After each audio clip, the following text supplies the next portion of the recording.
नमस्कार दोस्तों, मैं Kavita Singh Drishti IAS YouTube channel पर आप सभी का स्वागत है। और मैं भारत की इस नई जर्नी में एक नए लेक्चर के साथ आज आपके सामने आई हूं।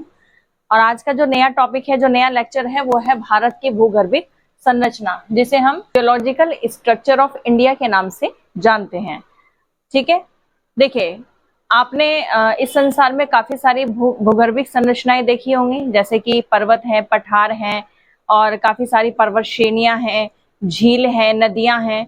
इन सभी संरचनाओं को आपने बहुत अच्छे से देखा होगा। लेकिन क्या आपको पता है कि ये कैसी बनी है? क्या आपको पता है कि आपके जो पर्वत हैं, जो पहाड़ हैं, जो चट्टाने हैं, आपका जो हिमालय पर्वत है, भारत का जो हिमालय पर्वत है, वो कैसे बना?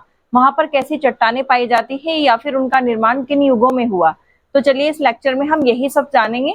ठीक है, आपने संसार में जितनी भी भूगर्भिक चट्टानें देखी हैं, हमारे भारत में भी ऐसी ही चट्टानें पाई जाती हैं। और आज हम अपने भारत की इन्हीं चट्टानों के बारे में आपको बताएंगे।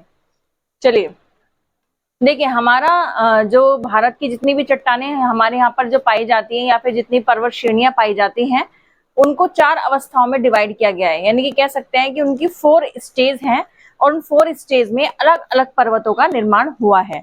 और वो कैसे हुआ है, चलिए देखते हैं।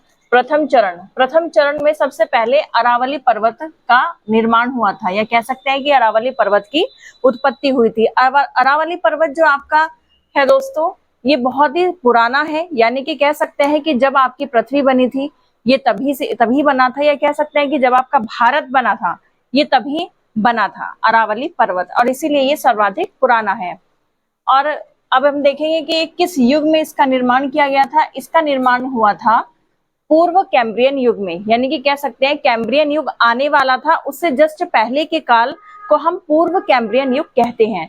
तो अरावली पर्वत का निर्माण कब हुआ था? पूर्व कैम्ब्रियन युग में हुआ था। ठीक है दोस्तों, अब हम बात करते हैं कि धारवाड़ क्रम की चट्टानें कहाँ पर पाई जाती हैं। क्वेश्चंस आते हैं पीसीएस में कि ये कहाँ पर पाई जाती है धारवाड़ क्रम की चट्टानें। तो धारवाड़ क्रम की चट्टानें आपकी अरावली पर्वत में पाई जाती हैं। इसको हम धारवाड़ियन भी कह सकते हैं। धारवाड़ियन चट्टानें भी हम इसको कह सकते हैं। तो दोस्तों, आप कंफ्यूज मत होइएगा, धारवाड़ चट्टानाएं या फिर धारवाड़ियन चट्टानाएं, बात दोनों की सेम है। ठीक है, उसके बाद हम बात करते हैं अपक्षय और अपर्दन के बारे में। देखिए, अरावली पर्वत सबसे पहले जब हमारे यहाँ पर ये बना था, जैसे कि आज का हमारा हिमालय है, तो ये बहुत ऊंचा हुआ करता था। लेकिन अपक्षय और अपर्दन के कारण, यानी कि जब धूप पड़ती है किसी भी चट्टान पर, या फिर बारिश पड़ती है, तो वो क्या करती है, चट्टानों को कमजोर बना देती है। और उसी वजह से अपक्षय और अपर्दन की क्रिया होती है। टूटने के कारण वो अपक्षित होने लग जाता है, टूटने लग जाता है, बिखरने लग जाता है, और उसका रूप कैसा हो जाता है? अवशिष्ट जैसा हो जाता है। आज आपको जो अरावली पर्वत की जो थोड़ी बहुत श्रेणियां जो दिखाई देती हैं, वो अवशिष्ट के रूप में दिखाई देती हैं। और इसीलिए आज हम अपने इस अरावली पर्वत को अवशिष्ट पर्वत के नाम से जानते हैं। ठीक है, अब बात करते हैं, जैसे कि अवशिष्ट पर्वत ही है जिस पर आपका जो राष्ट्रपति भवन है वो आपकी रायसीना हिल्स पर बना हुआ है। जो रायसीना हिल्स है वो अरावली पर्वत का ही एक अवशिष्ट भाग है। ठीक है, तो आपने इसके बारे में जाना। और मथुरा में आपने देखा होगा गिरिराज पर्वत, बहुत ही फेमस है, जो कि एक धार्मिक आस्था से जुड़ा हुआ है। ये भी अरावली पर्वत का ही एक भाग है। ठीक है, आप कोई ये नई जानकारी मिली होगी।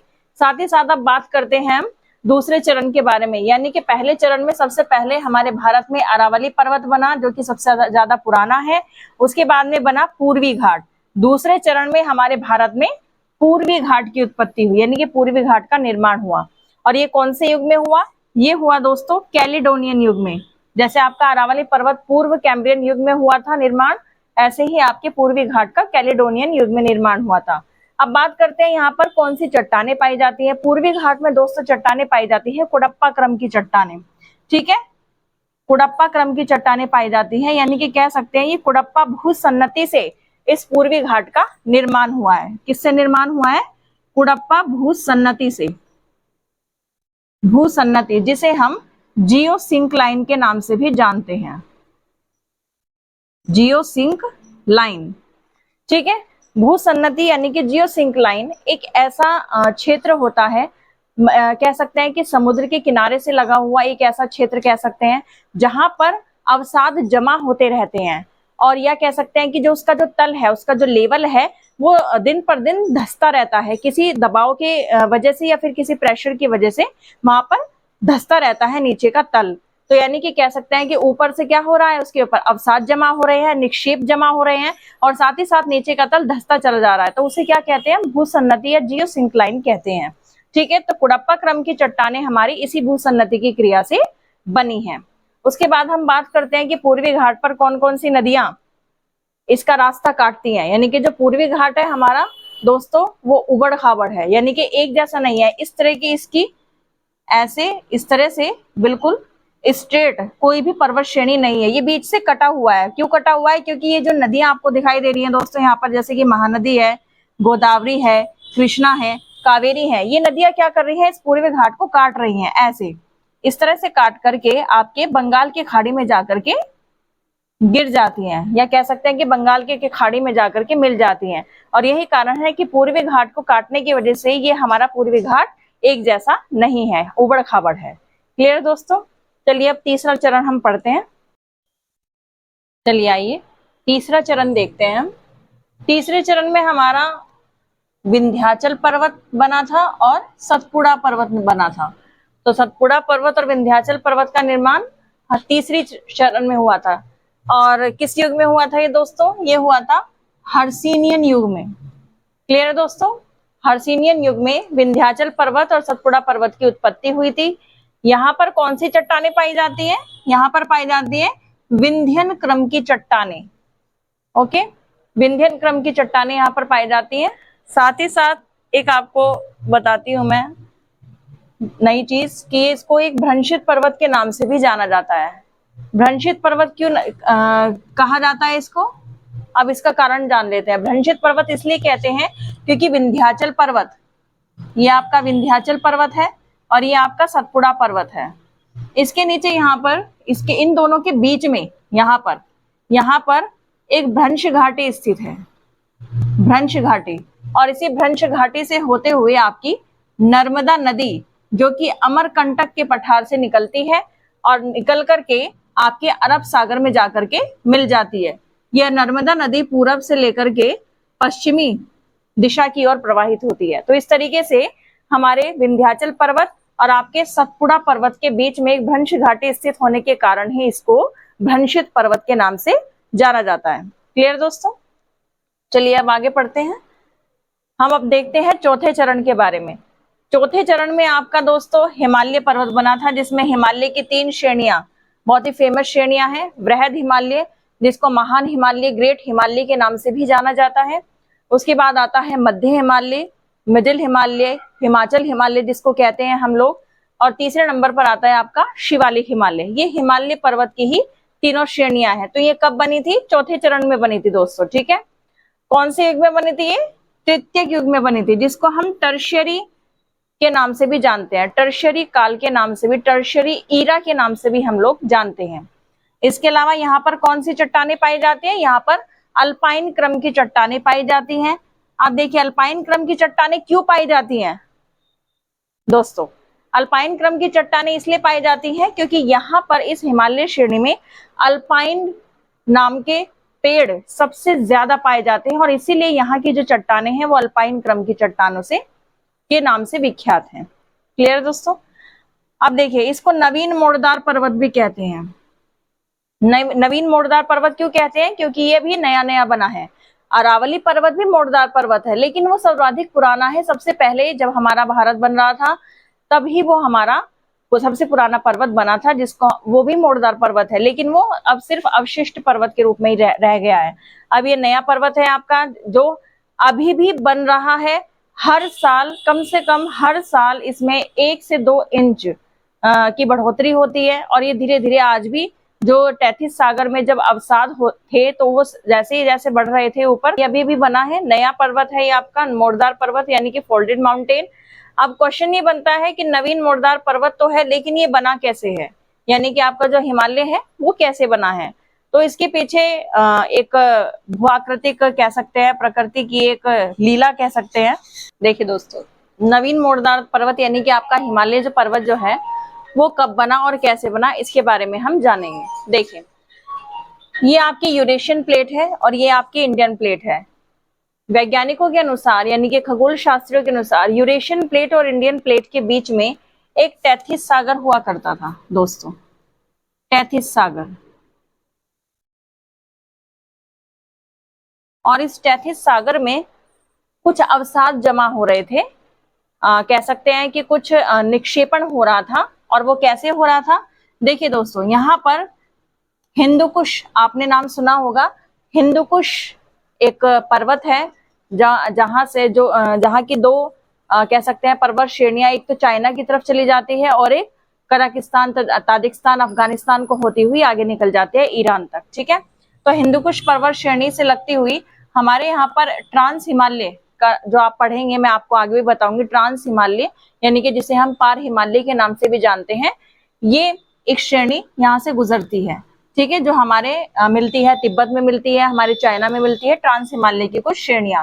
तो ट्रांस हिमालय की कुछ श्रेणियों से आपकी कुछ नदियां निकल करके आती हैं, जैसे कि आपकी सिंधु नदी कह सकते हैं, और आपकी गंगा नदी कह सकते हैं, आपकी ब्रह्मपुत्र नदियां कह सकते हैं। ठीक है, ये नदियां निकल करके आती हैं और आकर के यहाँ पर अवसाद जमा कर देती हैं। इसी तरीके से जब इंडिया अफ्रीका से निकल करके, या कह सकते हैं कि अफ्रीका से टूट करके जब उत्तर पूर्व की दिशा में प्रवाहित हो रहा था, किधर, किस दिशा में, उत्तर पूर्व की दिशा में प्रवाहित हो रहा था, तो जब इसको यूरेशियन प्लेट के नीचे मिला टैथिस सागर, तो उस टैथिस सागर में यहाँ पर जमाव इकट्ठा होने लगा इस इंडियन प्लेट की नदियों से भी निकलकर। यानी कि जो आपकी जो इंडियन प्लेट है, यहाँ से भी नदियां काफी सारी निकलती हैं, जिसमें आपकी काफी सारी नदियां आती हैं, जैसे कि आपकी ये केन नदी है, सोन नदी है, ये सारी की सारी नदियां कैसी हैं, आपकी इंडिया से निकल करके उत्तर दिशा में बहती हैं। ठीक है, सोन नदियां हैं जिसमें येन नदी है, केन नदी है आपकी। ठीक है, और साथ ही साथ और भी काफी सारी नदियां हैं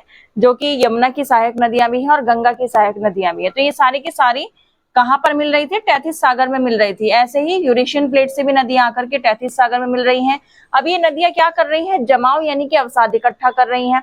तो क्या होता है कि जैसे ये इंडियन प्लेट यूरेशियन प्लेट से टकराती है, तो इन अवसादों में एक वलन की क्रिया बनने लग जाती है। वलन यानी कि मोड़ की क्रिया बनने लग जाती है, कुछ इस प्रकार से, ऐसे इस तरीके से।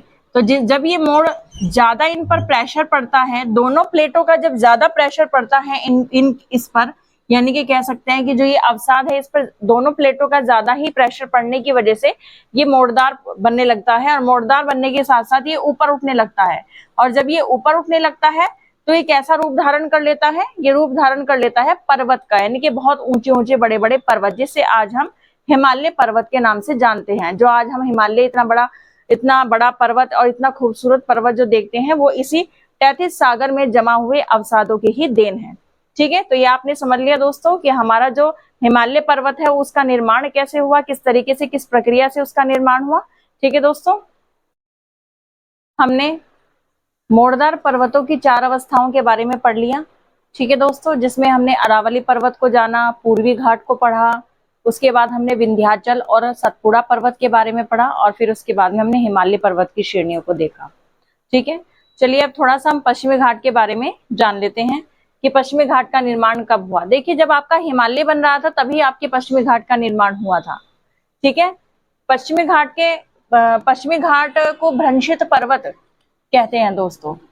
अच्छा, कुछ वैज्ञानिक इसको पश्चिमी घाट को भ्रंशित पर्वत ना मान करके हमारे प्रायद्वीपीय पठार का कगार कहते हैं। कगार क्यों कहते हैं, देखिए मैं आपको इसके बारे में थोड़ा सा नॉलेज दे देती हूँ कि कगार इसको इसलिए कहा जाता है कि जब वृहद हिमालय की उत्पत्ति हो रही थी, यानी कि जो वृहद हिमालय की जो दूसरे नंबर की जो श्रेणी है, ट्रांस हिमालय के बाद दूसरे नंबर की जो श्रेणी है वृहद हिमालय, जब उसकी उत्पत्ति हो रही थी, तब हमारी भारत की प्लेट, यूरेशियन प्लेट कह सकते हो या फिर तिब्बती प्लेट कह सकते हो, आपस में टकरा रही थी। और जब आपस में टकराई तो आपकी इंडियन प्लेट का जो पश्चिमी हिस्सा था, उस पश्चिमी हिस्से का भाग टूट गया, या कह सकते हैं भ्रंशित हो गया। और भ्रंशित होने के बाद वो कहाँ चला गया, समुद्र के अंदर अधोगमित हो गया, या कह सकते हैं कि वो डूब गया। और यही कारण है कि जो आपका जो पश्चिमी भाग है, यानी कि जो आपका जो पश्चिमी घाट है, वो किस रूप में आपको दिखाई देता है, कगार के रूप में दिखाई देता है दोस्तों। यानी कि ऐसे दिखाई देता है दोस्तों, इस तरीके से। ये आपका पर्वत है, इस तरीके से। दोबारा से आप बड़ा सा बना देती हूँ। ताकि आपको अच्छे से समझ में आ जाए। ये आपका प्रायद्वीपीय पठार है, यहाँ पर आपको पश्चिमी घाट मिलेगा, और पश्चिमी घाट से जब नदियां आती हैं तो यहाँ पर आप कैसा है दोस्तों, यहाँ पर डेल्टा नहीं बनाती है, डायरेक्ट आकर के जलप्रपात के रूप में नदी अपना समुद्र में पानी गिरा देती है इस तरीके से। यानी कि यहाँ पर कगार है। कगार का मतलब होता है कि एक ऐसा कॉर्नर जहां पर कोई चीज भी रुकती नहीं है, वो डायरेक्ट नीचे आ जाती है। और यही कारण है कि यहाँ से आने वाली नदियां इस कगार के जरिए नीचे आकर जलप्रपात के रूप में नीचे आकर के समुद्र में अपना पानी गिरा देती है, तो इसे कहते हैं कगार।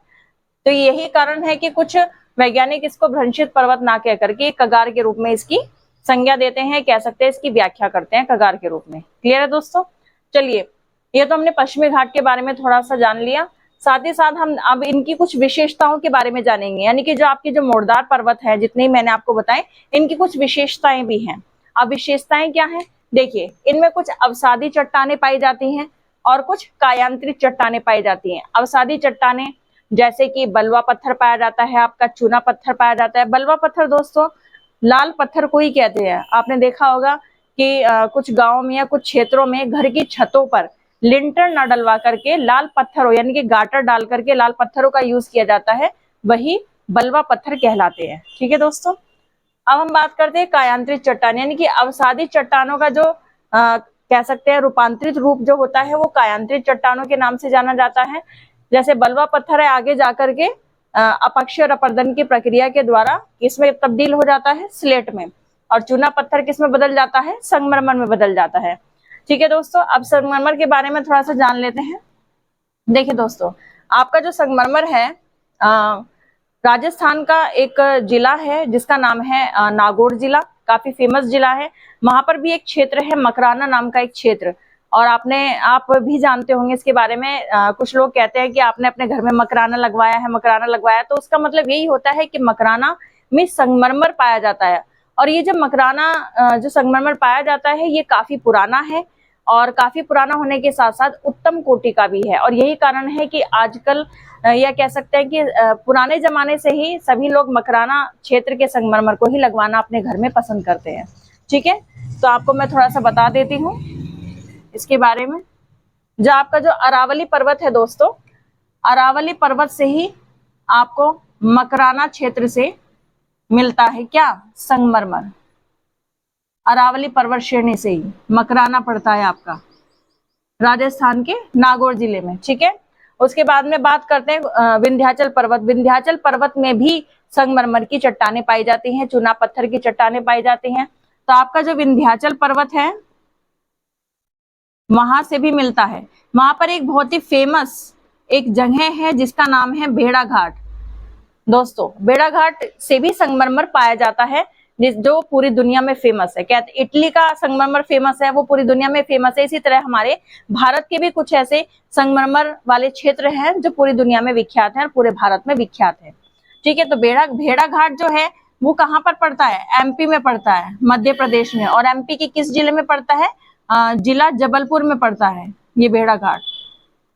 लेकिन बात करते हैं अगर इन दोनों के संगमरमर की तुलना की जाए तो सबसे ज्यादा जो उत्तम कोटि का है और सबसे पुराना भी है वो किसका है? अरावली पर्वत में पाया जाने वाला मकराना क्षेत्र का संगमरमर सबसे ज्यादा उत्तम कोटि का है और पुराना भी है और सबसे अच्छा भी है। ठीक है दोस्तों, अब हम आगे चलते हैं।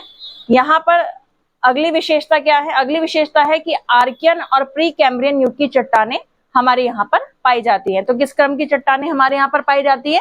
आर्कियन और प्री कैम्ब्रियन युग की चट्टानें। क्लियर है दोस्तों? फिर हम बात करते हैं यहाँ पर क्वार्टरनरी युग की भी कुछ चट्टानें पाई जाती हैं। देखिए दोस्तों, क्वार्टरनरी युग में चट्टानें नवीनतम चट्टानें पाई जाती हैं, जैसे आपका हिमालय क्षेत्र जो है आपका। ठीक है, वहां पर ही काप मिट्टी भी पाई जाती है। अब देखिए दोस्तों, काप मिट्टी आपने कुछ बच्चों ने सुना होगा नाम, लेकिन कुछ नए बच्चे होंगे जो नहीं जानते होंगे कि काप मिट्टी होती क्या है। देखिए दोस्तों, जलोढ़ मिट्टी को ही काप मिट्टी कहते हैं, जिसे हम इंग्लिश में क्या बोलते हैं? एलुवियल। क्लियर है दोस्तों? एलुवियल सॉइल के नाम से हम इसको जानते हैं। ये जलोढ़ मिट्टी या फिर काप मिट्टी, यानी कि काप मिट्टी के जो निक्षेप हैं वो नवीनतम चट्टानों में पाए जाते हैं। ठीक है, ये इसकी विशेषता है दोस्तों। चलिए, मैंने आपको जितने भी मोड़दार पर्वतों के बारे में बताया और जितनी भी विशेषताएं मोड़दार पर्वतों के बारे में बताई, उन विशेषताओं के आधार पर ही हमारे भारत को 3 वृहद यानी कि 3 बहुत बड़े भागों में विभाजित किया वैज्ञानिकों ने अच्छे से समझने के लिए। तो देखिए, पहला कौन सा भाग है इसका? दक्षिण का प्रायद्वीपीय पठार, ठीक है। और दूसरा है उत्तर का विशाल मैदान, या कह सकते हैं उत्तर की विशाल पर्वत माला। और तीसरे नंबर पे आएगी उत्तर का विशाल मैदानी भाग। तो दोस्तों, हम इन तीनों को डीपली तरीके से यानी कि विस्तार पूर्वक अपने अगले लेक्चर्स में पढ़ेंगे, ठीक है दोस्तों। अब आगे हम जो है कुछ क्वेश्चंस अपने पुटअप कर लेते हैं। और इसमें फर्स्ट क्वेश्चन है आपका कि भारत में किस क्रम की चट्टानों में पेट्रोलियम पदार्थ पाए जाते हैं, ठीक है। तो इन क्वेश्चंस के आंसर जो आपको सामने जो यहाँ पर बोर्ड पर जो क्वेश्चंस लिखे हुए हैं, इन सभी क्वेश्चंस के आंसर आपको अपने कमेंट बॉक्स में दोस्तों बताने हैं, ठीक है। तो फर्स्ट क्वेश्चन, भारत में किस क्रम की चट्टानों में पेट्रोलियम पदार्थ पाया जाता है। उसके बाद है कश्मीर घाटी का निर्माण किस काल में हुआ है, ठीक है। सेकंड क्वेश्चन है ये। थर्ड क्वेश्चन है कि पृथ्वी के धरातल पर सबसे व्यापक हिमनद यानी कह सकते हैं सबसे बड़ा ग्लेशियर कौन सा है पृथ्वी के धरातल पर।